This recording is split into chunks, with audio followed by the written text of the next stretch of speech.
So I just want to welcome you to the ongoing series on Common Sense Christianity. Now I have to confess, I'm a little bit forgetful. Sometimes I think I have Alzheimer's disease. I don't remember yesterday. I only know what I'm saying now, and that's all that matters. And if I don't lie, I'm in good shape. I don't have to remember what happened yesterday. I make a terrible witness on a witness stand. But some people seem to remember everything all the time, which is really bad. Who needs that stuff? It can't get rid of it too. It just loads you down. I just am a free spirit, so sometimes it's a little embarrassing because I don't know what the subject is today. But it was "None can come to the Father but by me." That was one title I dished out. And the other one was, concerning Jesus. Another one is "Judge not, lest ye be judged." Which one would you prefer? Oh, we're going to have a war here. Oh, let me just see that. Hands up about judgment. And hands up about "None can come to the Father but by me." Well, I think I'll just mix them both together. I'll just mix them up if you don't mind. All right, well, let's start out then. Let me just see if I can make a place to begin. Because you can't separate the teachings of Jesus from Jesus himself, can you? Like he said, "You honor me with your mouth, but your heart is far from me." I think a lot of people like Roy Masters, and they think that if they like me, that is sort of good enough, that makes them religious enough. Or if they like Moses and they believe that Moses is a good man, and they like what he says and read about him and give a buck or two to the synagogue or the church, that makes them kosher. It doesn't. And so I don't think that you can separate the Spirit from the Word. They should be one. You can't separate the man from his teachings. And in order to find salvation through the man, we're talking about my friend JC. In order to find salvation through him, it's important to follow what he says, because as a result of following what he says, you eventually find out, you mature as a human being to realize, well, his Spirit, and also the Father of that Spirit, our common Creator, our common Father, our common Parent. And so the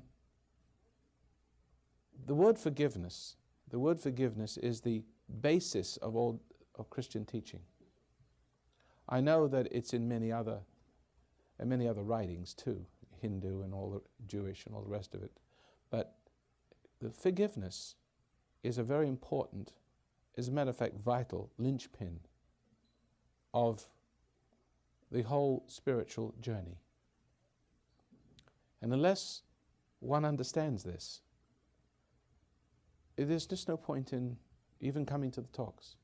There's no point in opening a book, no point in reading, unless, of course, you will eventually, by reading and coming to the talks, grasp the significance of it. Because unless you do that, you'll never find the kingdom. You'll just die where you stand and never evolve your character. You'll never find the connection to God, which is Jesus Christ.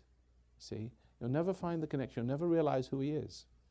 He'll just be a nice person that you like, and you give money to the church because that particular church, well, kind of agrees with him, and you agree with the church, and you have an intellectual arrangement. Therefore, if you like someone and you think they're good, it's almost like an art critic, You would look at art and you appreciate the art, and you feel very superior because you say this Van Gogh is beautiful.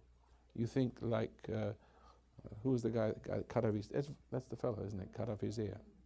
And who was the latest one? The Italian artist. I can't think of his name. No, can't think. No, Picasso, right, Picasso. I mean, he might have been a good artist at one time, but I mean, his work stinks. But the point is, one can look at this One can look at any artist, good or bad, make a judgment about the art, and therefore one secretly becomes as good as, or equal to, that is, or even greater than the artist in one's own mind. So if you think that Roy Masters is a great spiritual teacher, and you say that in your heart, you have judged a work of art. You've made a judgment. You see, but in your mind, you're equal or better than me. See, because you are the judge, and I've sort of given you the renderings, the artwork for you to decide how good I am or not. See, and I'm not, I shouldn't be the object of a popularity contest like this, because it's kind of useless. But that's what you do anyway. So there are two kinds of judgments we got here.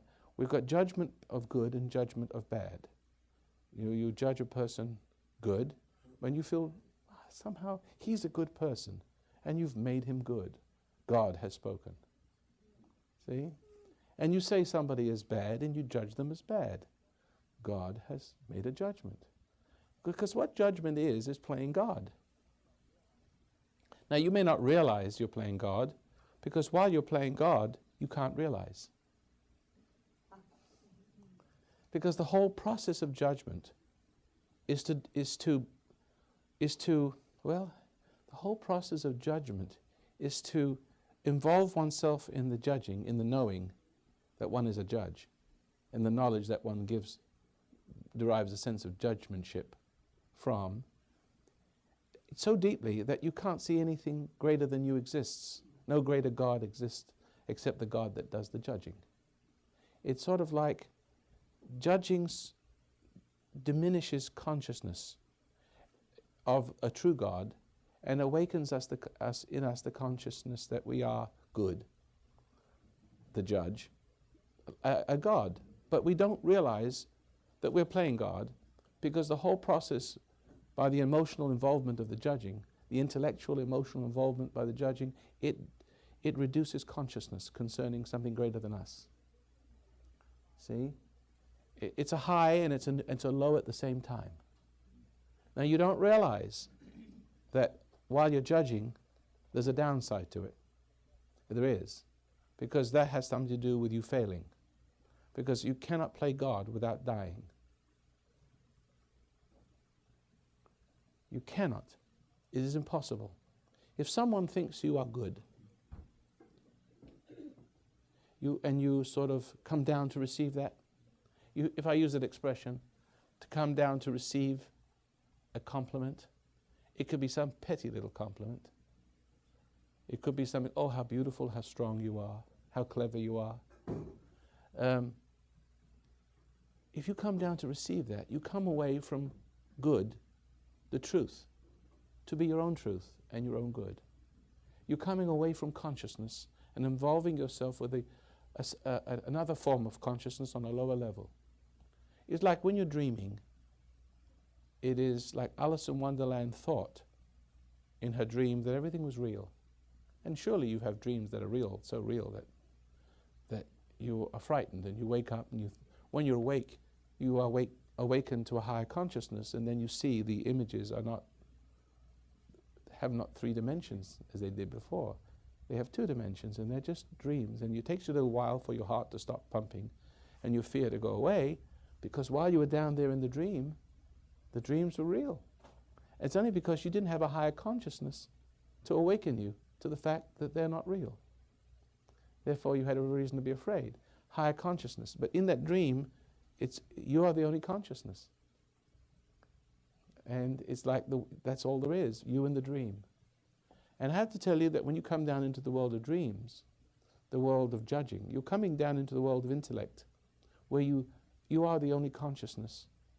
And you think you have a high opinion of yourself. You also sit and judge everybody and sit out there looking at people's faults, and you don't say anything very often, you just look at them, and you have the little smoldering contempt.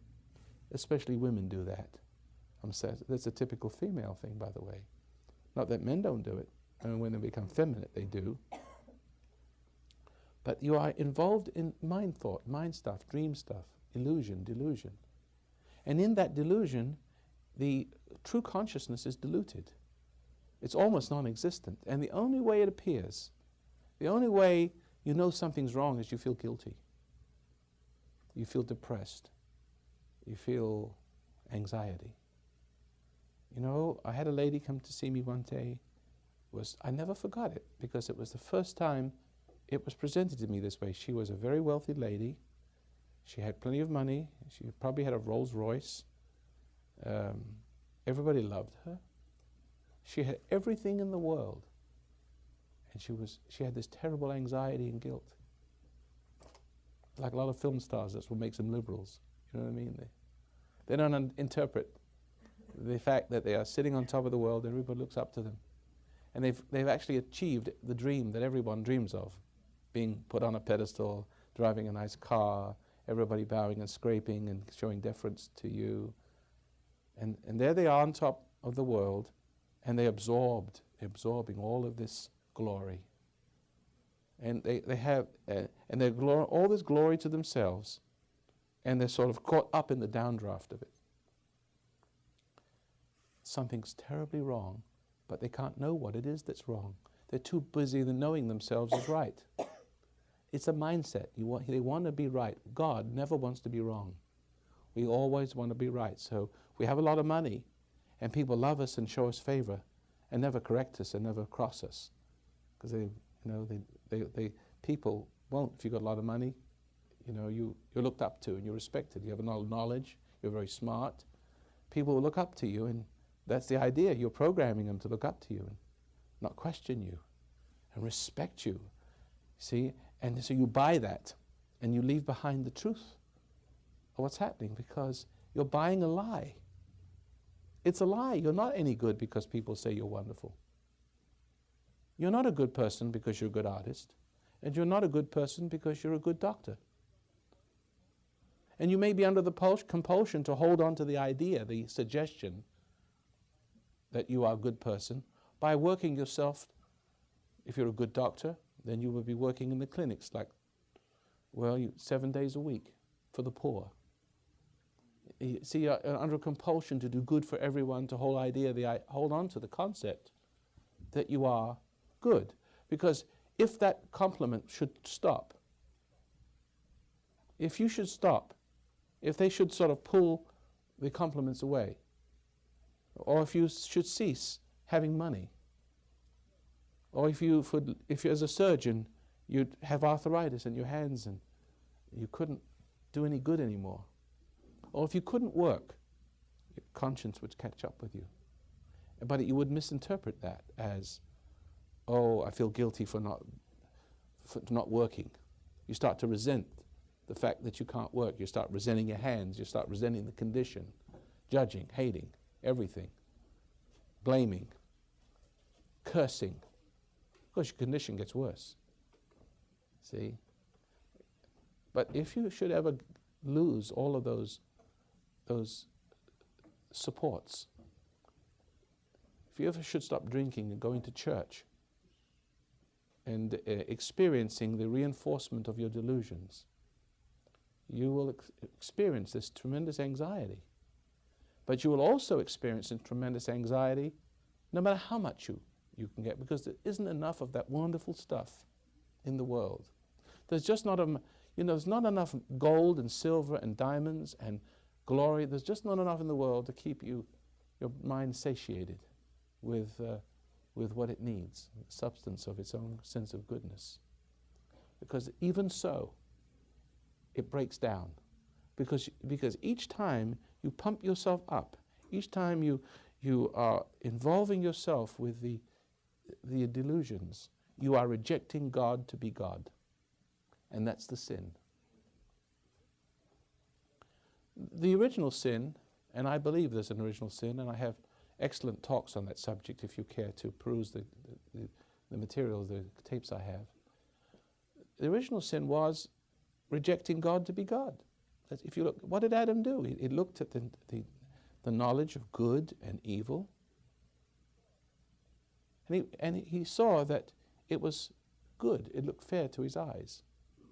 See, and what is knowledge of good and evil? Is that you can be a decider. You can decide if you had the knowledge, good and evil, you can be like God. You can make things happen. And then you can, through the things which happen positively, hopefully positively, you can say, look what I did, everyone. See, look what I did. I did that.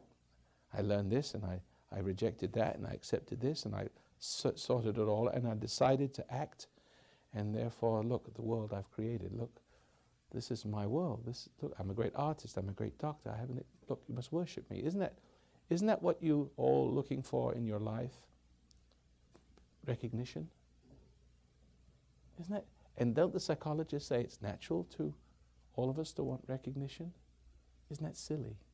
Because when you realize what recognition is, you see it's an ego trip.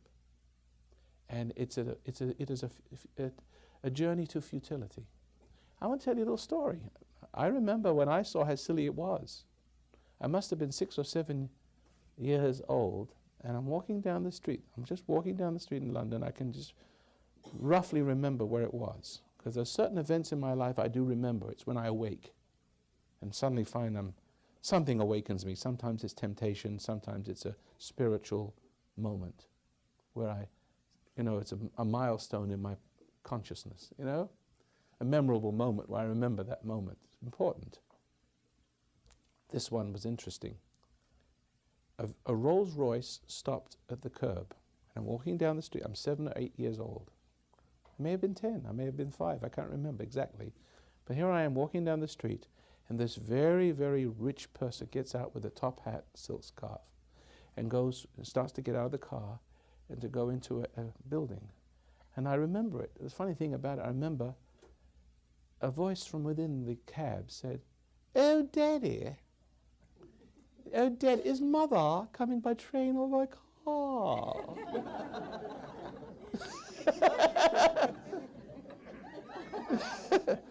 I say. But then I remembered looking at that, and they didn't pay any attention to me. I mean, like I didn't exist. And I was looking at them in the hope of being recognized, like they were movie talent searchers, looking for. And I saw, then I said, look how silly that is, right? Has it ever happened to you, something similar? See, and I said to myself, how absolutely absurd. But now I'm happy that I could see that. I didn't do that anymore. You see? And other people will feel rejected and want it even more, start to be resentful, and that whets the appetite to be accepted. When you get rejected, when you get rejected, then let's take that little tack here. When you get rejected, that's another judgment, because after all, the king has been spurned. He's been sort of put aside. How can you reject? Here I am, everybody. I came down from heaven and you didn't recognize me? So you resent that person. Now you don't outwardly resent them because it's so silly. Because you can't do it outwardly. It's all inwardly. It's all silent. So you reject the rejecter. You judge the rejecter for rejecting you. You can't reject God and not get judged. Right? Look, you see how this can fit in your own life, because it gets very, very complicated in your own life. You get rejected by your husband and you hate him. And you try to get him to accept you, and he can feel you manipulating him to see you in a certain way, and he doesn't want that because it's not natural. You can only respect the person who's respectable. You can't respect the person who's manipulating you to respect them. Because that very manipulation is sort of like a violation of the person's soul. He is only supposed to worship God, but you want to be worship God, and you're trying to get his attention like you were God, and he can sense that.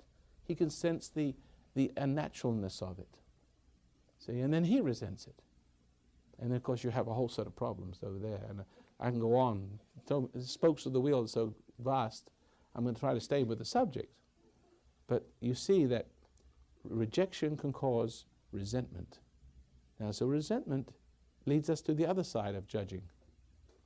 So you got the judgment that someone is good, and you love them that love you, and you judge them that judge you good as good. See? And that's illusion, little world you locked into. But then, what that's doing, it's causing you a conflict with yourself that you are not able to see yet, because this problem has not evolved. The pain has not evolved sufficiently. There's pain there, but if you've got your friends and you've got your partying and you've got your circle, whatever it is you move in, see, there's always enough pleasure and there's always enough acceptance. And you can always do enough for people. You can always buy whatever you want to make you feel like a king. If people won't give you love, then you buy material things. You create your own little throne room with junk material. And it hangs like albatross around your neck. You go open your garage door one day and you see all the stuff you bought. And has no use, and you get bored with it because it isn't enough. You keep having to buy more and more things, and things are not doing it. They're making you worse instead of better. It's addiction. And you resent the stuff in the garage, but you can't sell it because it's your world. It's everything you are. You have a love-hate relationship with the things in your garage, right? Or the fur coats hanging in there. Because in one sense, they've given you the feeling, oh, you put the fur coat on, and you feel like a queen, you know. and then, but you know, a day or two later, it hangs in the closet, and you feel like you feel like a prostitute or something. You feel dirty. You feel unclean. You start to hate the material things that they lied to you. But you can't live with them, and you can't live without them. And you're always looking for something new, a new experience. And that new experience is always the same. Around every corner, the turn of the dice, maybe you'll get lucky. And somebody will recognize you, maybe you'll find out who you are. And you will. You keep finding out who you are, you'll find out you're still a stupid jerk. But you can't realize it yet. You do realize it, but then you refuse to acknowledge that realization. You reject that realization by more king stuff and queen stuff. See? See? It's true, isn't it? Well, see, the laughter is the noise a fool makes when they see themselves, right? It's okay. I don't mean to be critical. That's good. It's a good noise. It's a good, healthy noise. Making joyful sounds unto the Lord. But you know something, just to add a little moment of, just to stop it for a moment in time and space here, I can always tell, I can know there's such a thing as a God. I've always known that. But how did I know it? Well, I think I've been able to crystallize it in just a few words. When you try to play him, you feel conflict. Now, if you understand that interpretation, anybody can, interpret guilt to mean anything you want. It could be an appendage from some prehistoric past that you've got to get rid of, like appendicitis or something, You can get rid of guilt in many different ways. You can interpret guilt to meaning you haven't done enough for people. And you're not getting enough love, therefore you have to love more to get to be loved. You have to find that greater love within yourself, which you think you have, to give to people, because you're just a lazy God or lazy king. You just really got to be more worthy of that love, and you have to show yourself in such a good light that people unmistakably will recognize you. So you work harder towards it. There's ways of misinterpreting. In Hinduism, the reason they tell you that if you feel guilty, if you have any guilt, the reason why you're guilty is because you haven't found your full potential as God. Just the opposite. Just take that little twist of concept and twist it around. The reason why you're feeling you are guilty is because you're playing God. That's the real reason. And you don't know it. But you can twist that around to some people's taste and say, no, the reason why you're feeling guilty is because you haven't reached your full potential of being God. You have to try harder. See? You're guilty for not attaining to that. Don't hang back. Try harder. It's like if a cannibal shrink. If a cannibal will go to a cannibal shrink, and the cannibal will say to the shrink, look, I feel very guilty. And the cannibal shrink, said, you know the tribal instructions, how many people have you eaten this month? He said, well, I'm ashamed to say I've only eaten half a person. I shared some of that with my kids, You know, I hate my wife's guts, and the cannibal will say, "Well, just eat your vegetables." You know what I mean? But it wasn't a very good one, but that. But anyway, he will say, this cannibal shrink could say to the cannibal, "Look, I'll tell you what you do. You set your goals higher. You need to eat 2 people a month. See? And then you'll feel better." And so, if you set your goals higher, you are looking away from your problem towards what you think is the solution, and you do feel better. You eat one person and you feel better, but you're so preoccupied in finding that person to eat. It's such an excitement, such an intrigue. You're so caught up in the process. You can leave behind your guilt for a while because it's like a journey. It's like a hope. But when you eat the second person, you're more guilty than ever before. But the cannibal will always say, the witch doctor will always say, but now you have to set your goals higher. And pretty soon your whole life is wasted, moving in the wrong direction. You could do that with money. You could do it with wives. Isn't that right? You could do it with respectability and being a good doctor or a good lawyer. You can do it. See? You work harder towards the idea of your own greatness. It's very dangerous stuff. The secret, of course, if you just stop still, that's what the meditation will teach you to do, is to be still and let the truth catch up with you, because you're too busy rejecting the truth, moving away from it into some glorifying experience. But each one of those experiences is us playing God. And it's simply a rejection of God to be God. And the rejection of God, you see, is what's wrong with the mankind. We only give lip service to God. We go to our church and we sing hymns and songs, and oh, what a beautiful man is Jesus, and onward Christian soldiers, all that stuff. And we all come out feeling better. It's a fix. We got religiousized for one day. And some people boogie-woogie all over the aisles. And I tell you, when I look at this, I think, what insanity. But they don't see that they're insanity. Everybody feels good. Everybody glorifies each other. Everybody is in the Lord and love and feels joy in the Lord. They all feel like they're God. Every one of them. You ask them. Some people go into a church and they feel the stained glass windows and everything exists because of them. This exists because of them. And mothers, fathers, especially women, they feel like they're the center of the hive and the whole world revolves around them. And make sure the world revolves around them and make them everybody dependent, like the government, like welfare. There's so many variations. It's a sense of power, of beingness. And that beingness is being God. And there's tremendous guilt. And there are those people who help you to feel like you're God, the pusher. You have the illusion that you are something you're not. The addict has the idea that he's something he's not. He was a high. It's called a high. We're all high on something, music, sex, but the addict presents the best example of this. He has an illusion. Sometimes he thinks he can walk off a building because he can fly. He has the power. He has the illusion of being somebody. He is nobody. He can't see himself because he's got that illusion. There's no reality he can see by because he's too busy rejecting it through the experience. Then there's the provider, the enabler, the drug pusher. He's got the real power in the world. One has the illusion of power, one has the real power, and he gets power from the addiction of the addict by supplying the needs of the addict, catering to this idea that he's something that he's not. And all the dictators of the world have that as they're going for them. The Saddam Husseins, the Hitlers, your personal Hitlers.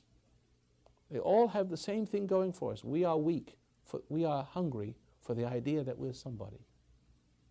All the positive thinking churches, all addiction. You see all the addictions to various religions? That's what it's all about. It's an opiate. Everything is a variation of the same thing exactly. We're all high on praise. When we're praising the Lord, well, then we all feel, we're doing the right thing, and we all feel praised back again. And the preacher and everybody gives us a feedback of that we're doing the right thing, and we get acceptance for doing the right thing. And we suddenly we feel like we're righter than anybody else. And we're full of it. We are really full of it, I have to tell you. So That's the positive side. But the negative side is judging. If you're not getting that acceptance, if things are not working, especially with the lady that came to see me, that wealthy lady, I said to that lady, look, I'll tell you what's wrong with you. I said, you have everything, but the problem is with you've got too much. You're puffed up with your own self-conceit. You have this idea that you're good and you're totally addicted to it. And I said, you really resent the people. Although you need that judgment, even though you need this praise and this glorifying stuff, even though you love it, one part of your nature just soaks it up. But there's a part of your spiritual nature, your potential of what you really should be doing, what you should really be becoming, which you are inhibited because of all these material things that you're addicted to. I said, that part of you can't come to God. I said, you have conflict because you're rejecting God to be your own God. I said, if you drop all those material things, and that's what Jesus said to the young man. Didn't he say that? Now, that wasn't an instruction for everybody to give up their material things. See, because you do work hard and you have to have a nice car to drive to work and you need a house to live in. You do need, he said to this rich man, he was very rich. He said, well, I've followed all these instructions since, what do I do to enter the kingdom of God? And he said, well, love God, love your neighbor, don't commit adultery, and don't steal, etc., etc. He said, I've done all these things now. I've done all these things. He's observed the letter of the law. He's got his righteousness by the letter of the law. He's like a policeman who got dressed up, a criminal that got dressed up in a policeman's uniform and got recognition, and therefore hides his criminality, and from himself too. See? And so he said, well, Jesus said, well, you've got to give up. Jesus knew it. He said, you've got to give up all those material things and give it to the poor, every bit of it. Because then otherwise you wouldn't be able to see. I'm just adding words in here. Otherwise, if you don't give it away, you're not going to find out how people really think of you. You see? Right? You won't be exposed to yourself. Well, the man was very rich and couldn't do it. He was addicted. See? And so you see that Jesus knew that this man was addicted to being honored. And it's an ego thing. And nobody who has an ego can enter the kingdom of God. You have to lay down your ego life. Now, that doesn't mean to say you have to go to extremes, like give all your money to the poor and everything. I didn't say that.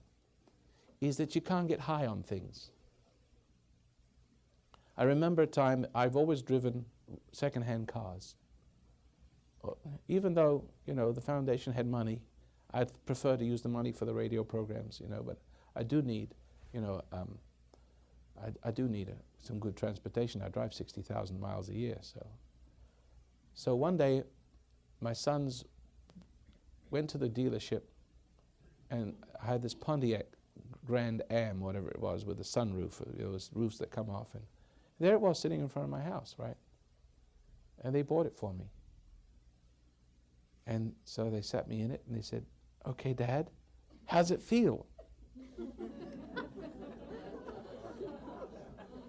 See, they feel like a king. I don't. I said, it feels like a car, and I drove off.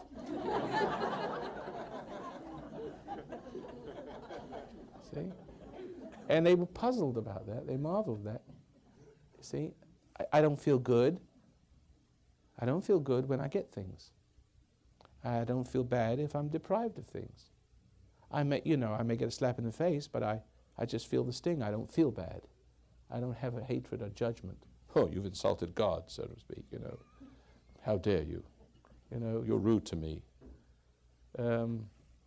Words are not like sticks and stones to me, and material things are not, they don't have any emotional effect. I'm not into that.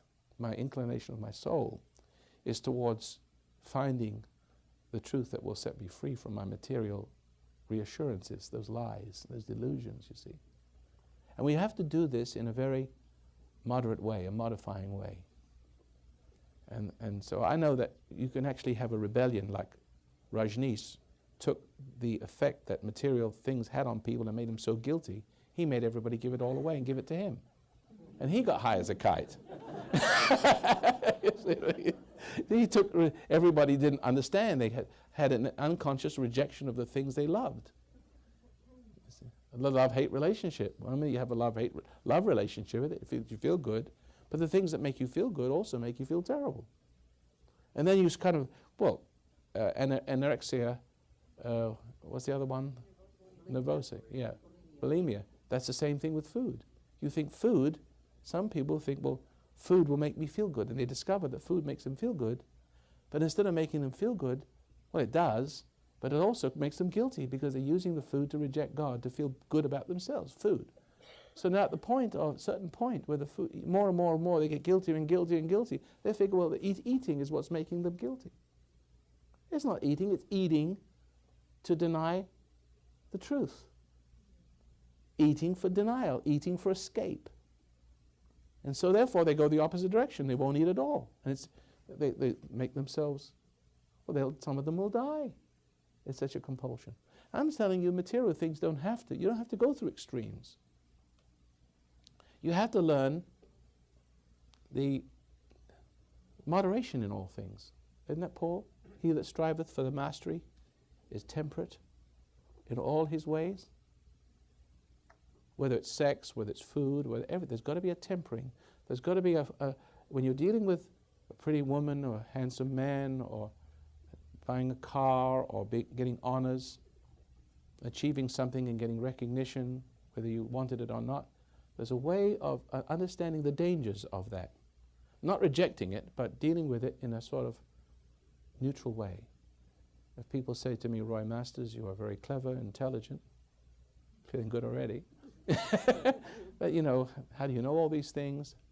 I think you're divinely inspired. A lot of people say nice things to me. A lot of people say terrible things to me.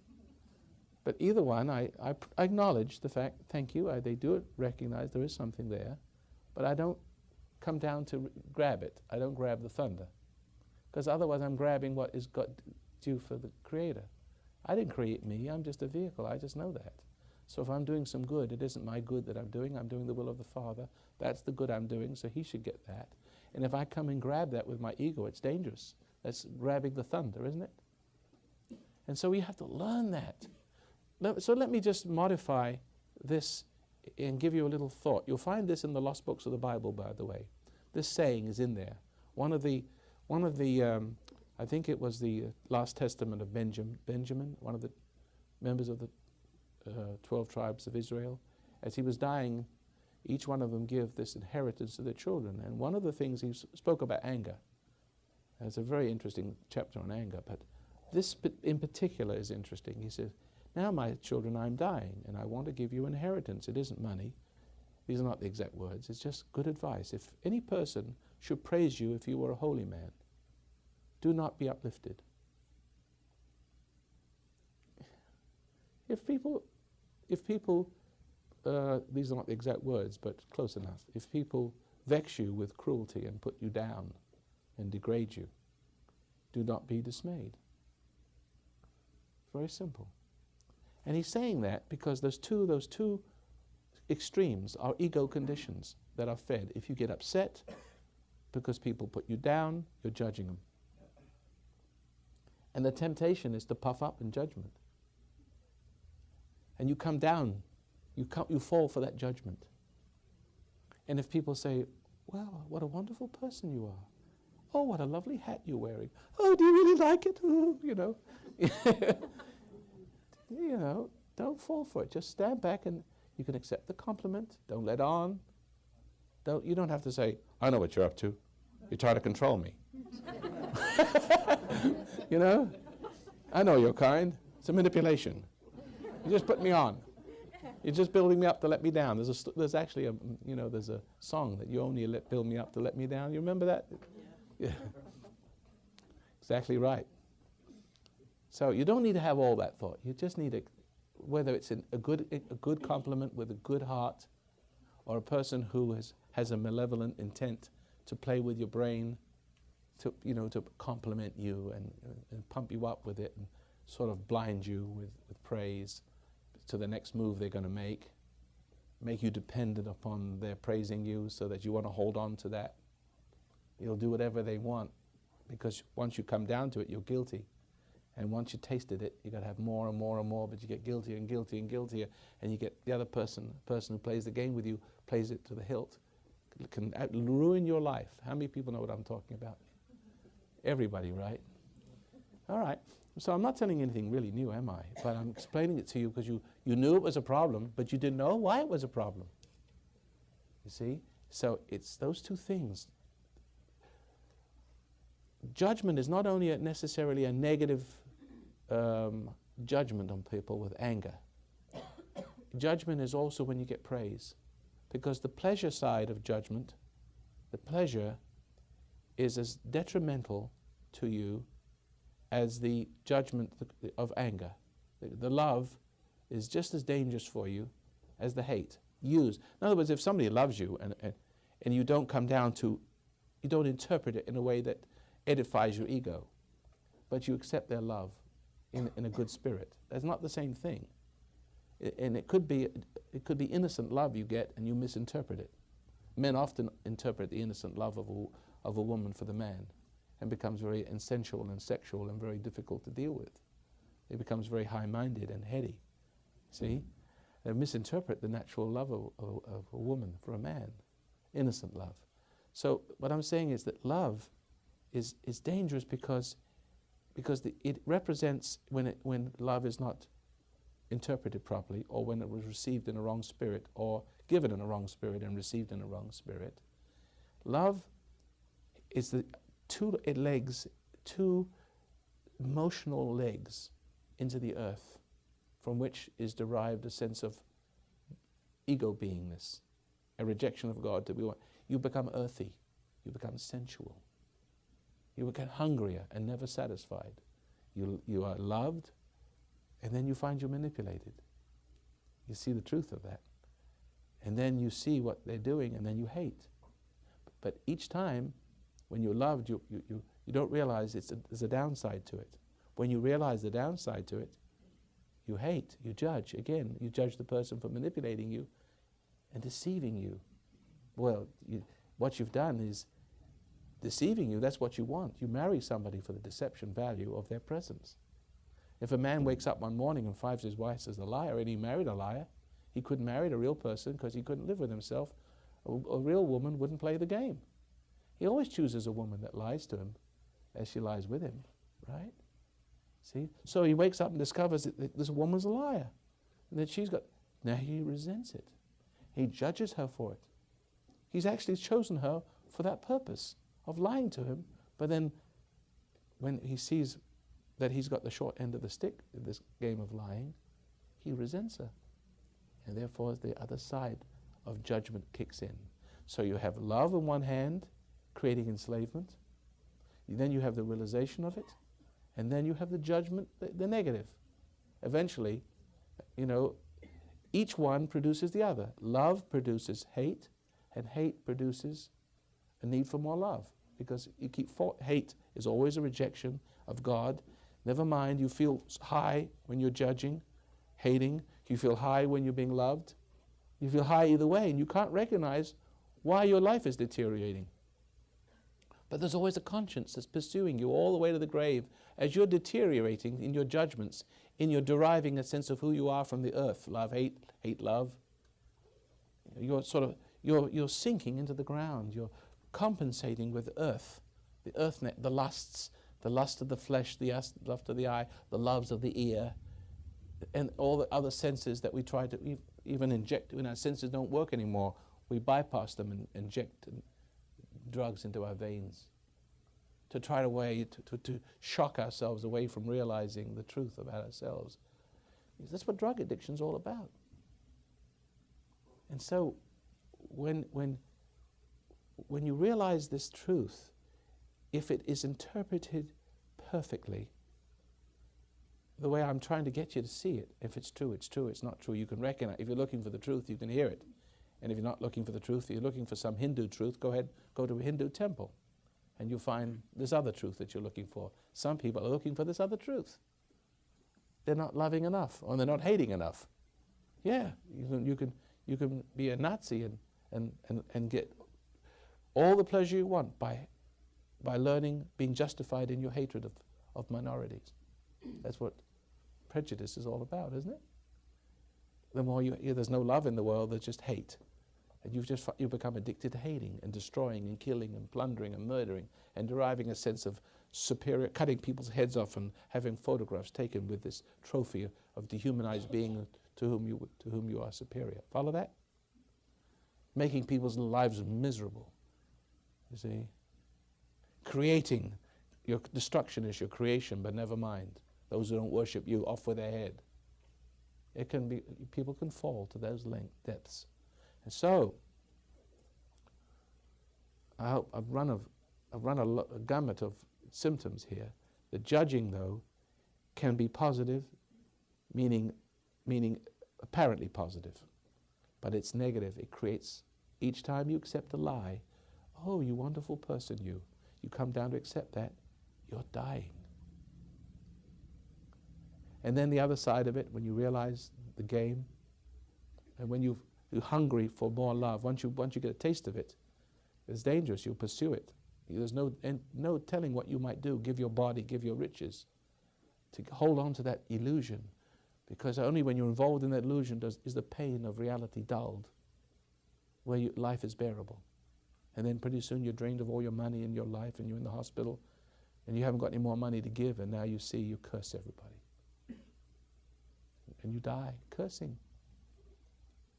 Now there's a real love and hate, and if you can give up the ego love and hate, you can find the true love and hate, because after all we should hate evil, shouldn't we?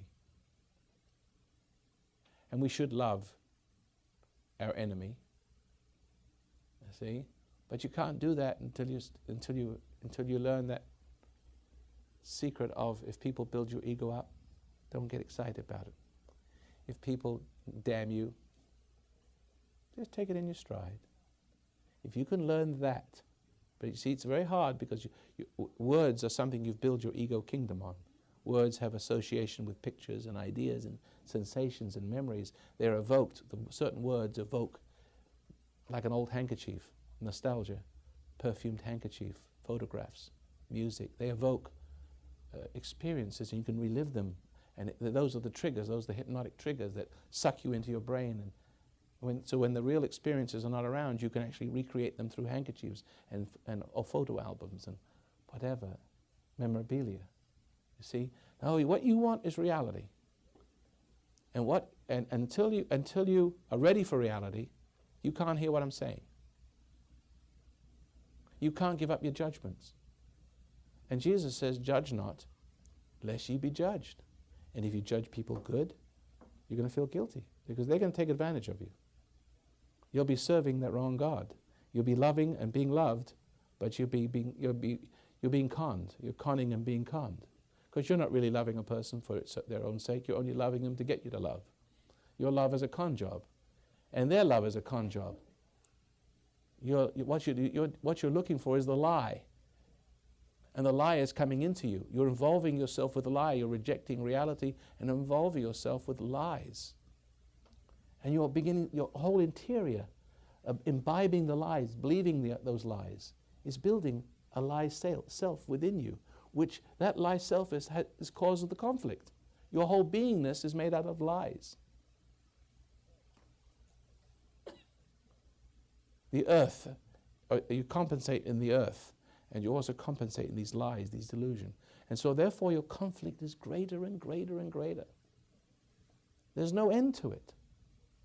There's no end to the suffering.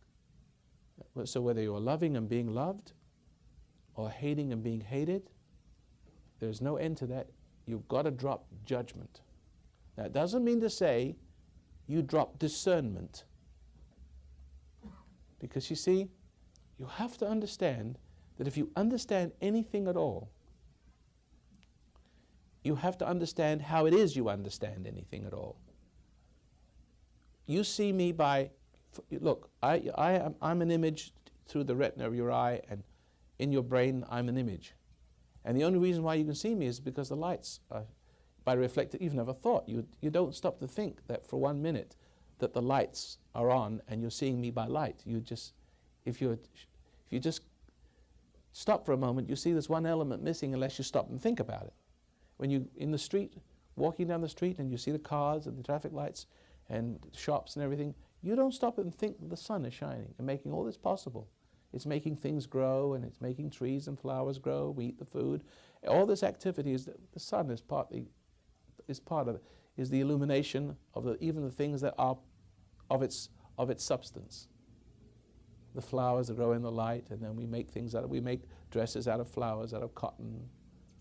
The silkworm eats leaves and makes silk, and we drip. It's a whole thing. But when you stop and think of it, the sun is shining there kind of unnoticed. And you don't notice why unless you really think about it, you don't realize why you can see things. You just think you're seeing things. It's only when the light goes out, then perhaps you appreciate the light more. Oh, I can't see where I'm going. And everything starts to die. And that's you. The light's going out. You're trying to be the light. You're trying to live by your own luminescence. You're not walking by faith. You're walking by, sight. You've got one dimensional. You've forgotten the other dimension.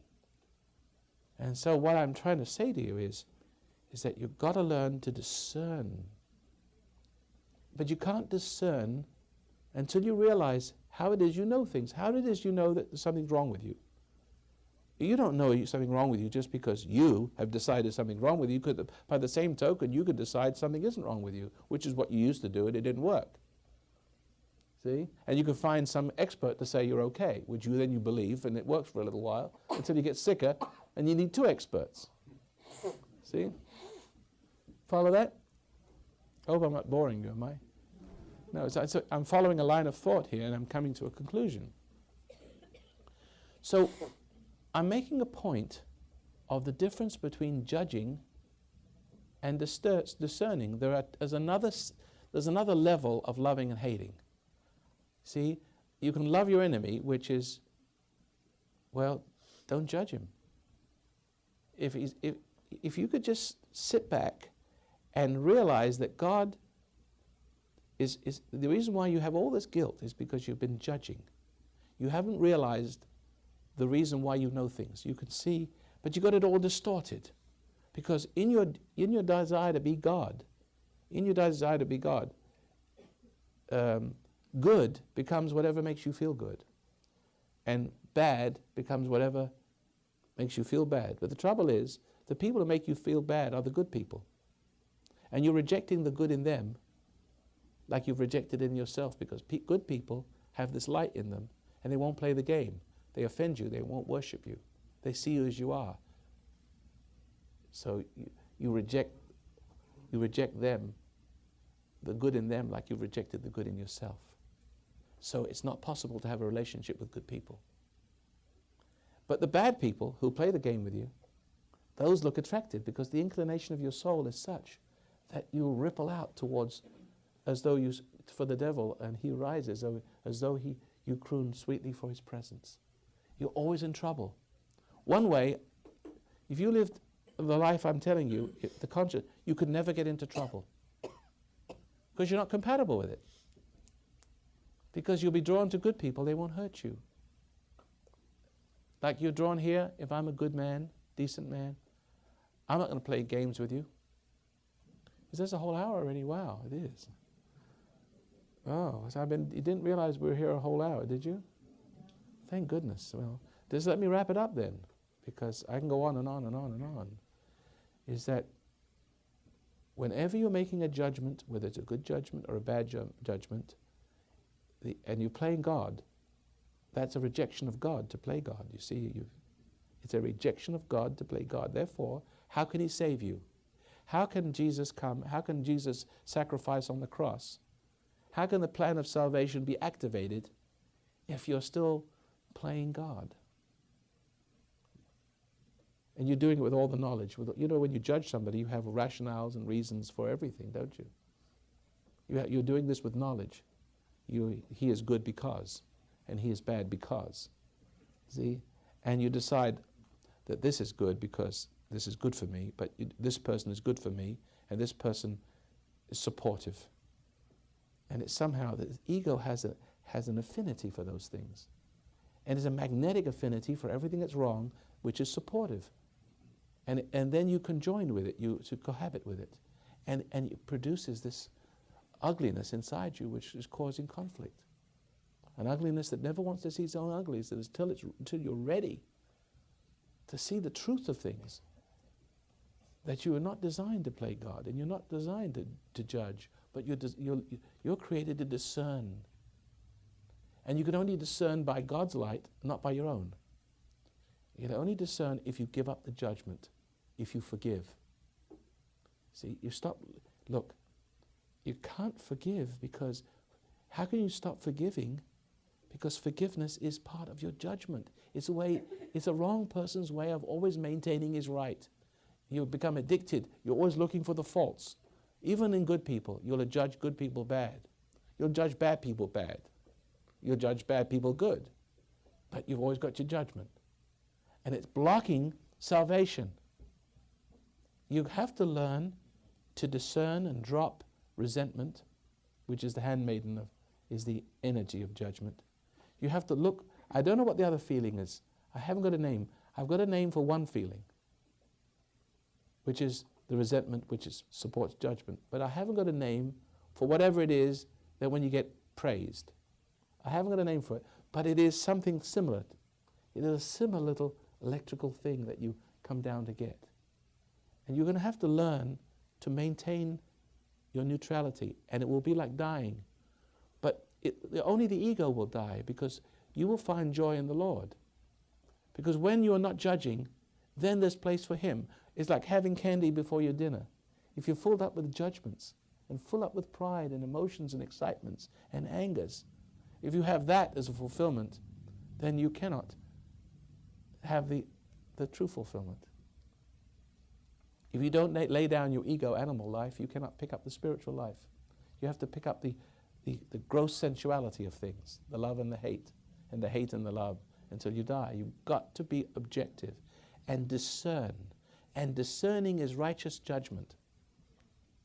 And you see, but it's an inclination of the soul, my friends, you see. If you don't have the right inclination of the soul, you can't catch it just right. And then you'll see good people as good people, and you'll watch them, and you'll see there's good, but you'll see there's good. And you watch a person, maybe he has a background, he has a difficult background. But you watch him, you see he's behaving in a very sick way, but you don't judge him and you don't hate him. And lo and behold, before you know it, the person sees you not judging him, feels very embarrassed, and turns around and says, I'm so glad you never judge me. I feel so ashamed. Because he needed that. He needed someone not to judge him back, to tempt him to judge you back, to judge him back, to judge you. He needed someone to love him, to stop this vicious thing he couldn't help himself from being in. And you bring him back to that same consciousness, because you have that consciousness. You don't play the game, you bring other people back to their consciousness. If people say, oh, how wonderful, they meet you at the airport, they say, oh, look, you're so wonderful, and they hug you, you don't have to have all that hug back. You can just be polite, and they feel a little embarrassed. See? Thank you very much for being here. We're going to have a little talk after this with questions and answers. This is for the video part. If you want to get a copy of the video, you're able to do that as soon as we get the production set. Thank you very much. Now you can tell me how wonderful I am.